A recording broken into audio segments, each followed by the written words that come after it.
स्वागत है आपका हमारे एक और नए व्लॉग में। रीवा से तकरीबन 40 किलोमीटर की दूरी पर विंध्य की सबसे खतरनाक घाटी है। इस घाटी में कुल 32 घुमावदार मोड़ है। इस घाटी को बरदहा घाटी के नाम से जाना जाता है और इस घाटी के नीचे फैला है विस्तृत मैदान जो कि तरहार के नाम से जाना जाता है। अगर आप पेज पर नए हैं तो चैनल को सब्सक्राइब करना और बेल आइकन दबाना ना भूलें।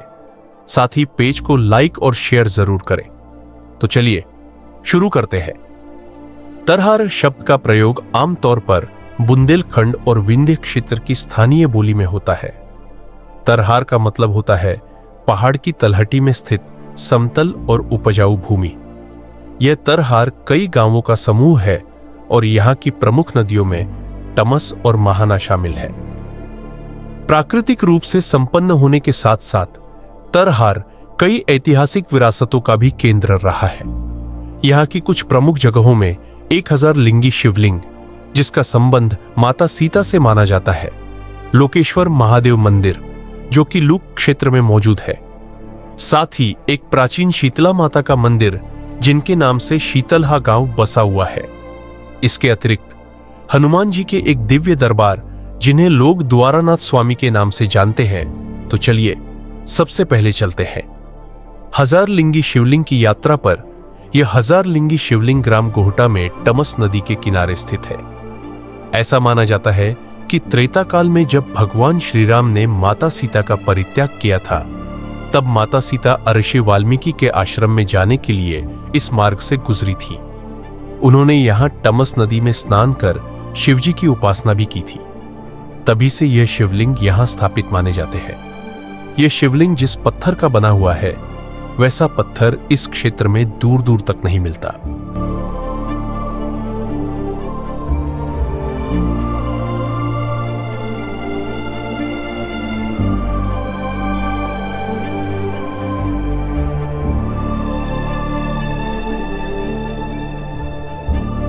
साथ ही मंदिर के पीछे बहती टमस नदी का रमणीय दृश्य इस स्थान की आध्यात्मिकता और प्राकृतिक सुंदरता को और भी बढ़ा देता है। मंदिर के पास ही एक प्राचीन मंदिर भी स्थित है जिसमें देखने लायक आकर्षक नक्काशियां बनी हुई है।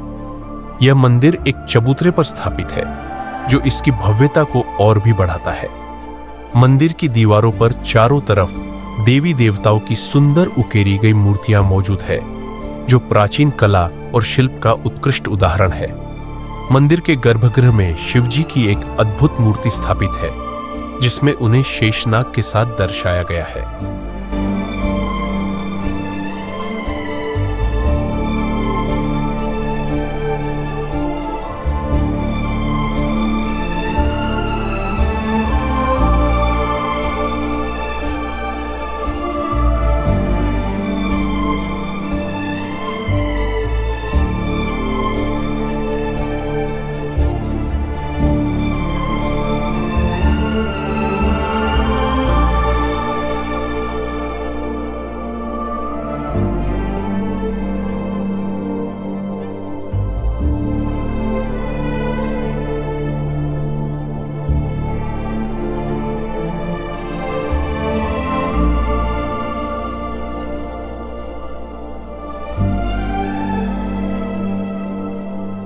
अब हम आपको लेकर चल रहे हैं लुकेश्वर नाथ मंदिर जो कि तरहार में महाना नदी के पास स्थित है।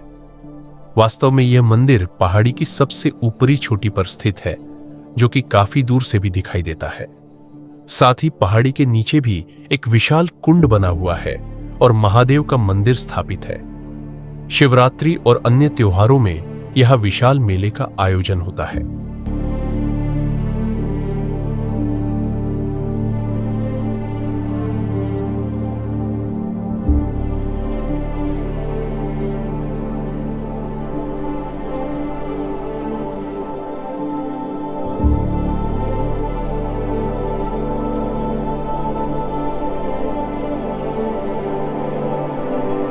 लूक क्षेत्र में कुछ ही दूरी पर आपको दिखाई देगी यह पुरानी घड़ी।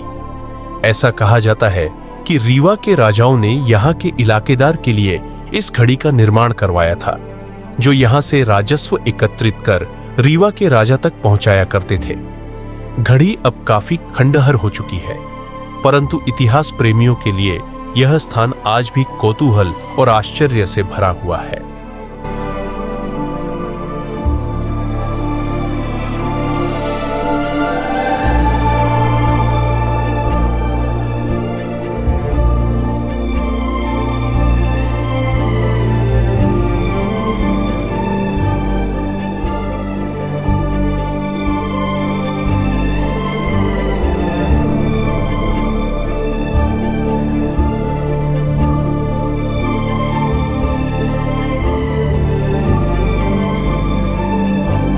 अभी हाल ही में तरहर क्षेत्र में विंध्य के जाने माने राजनीतिज्ञ श्रीनिवास जी की प्रतिमा का अनावरण दिग्विजय सिंह द्वारा किया गया है, जो कि नगमा के पास स्थित शासकीय विद्यालय में स्थापित की गई है।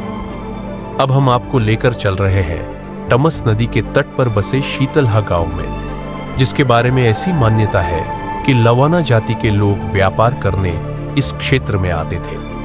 तब उन्हें यह मूर्ति जमीन में गड़ी हुई मिली और उन्होंने यहां पर उसकी स्थापना कर दी। तब से लेकर आज तक यह मंदिर गांव वालों के साथ साथ पूरे क्षेत्र में आस्था का केंद्र बना हुआ है।